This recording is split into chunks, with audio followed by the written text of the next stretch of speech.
პირადი წელი 5.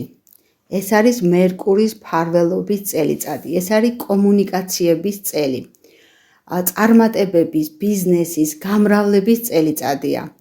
წელიწადი, როდესაც ყველაფერი დამალული გაცხადდება. ადამიანს ყველაფერთან დაკავშირებით ექნება სურვილი თქვა, სწორია ან არასწორია. მინუსში ინგრევა ლოგიკა. ხდება გააზრება იმისა, რომ ცხოვრება არ არის ლოგიკური და სწორი. ფსიქოემოციურ პოზიტიურ მდგომარეობაში თუ ადამიანი იტყვის, რომ ყველაფერი სწორია, მოსდის ახალი შესაძლებლობები. ნეგატიურ ფსიქოემოციურ მდგომარეობაში, როდესაც ყველაფერზე ამბობს არასწორია, ადამიანი გამოავლენს ბრძოლას, სიხისტეს და სიცივეს პარტნიორთან და ადამიანებთან ურთიერთობაში. რეკომენდაციებია: წარმატება, ბიზნესი, გამრავლება და გამართლება. მუდმივად გექნებათ თავისუფლების სურვილი.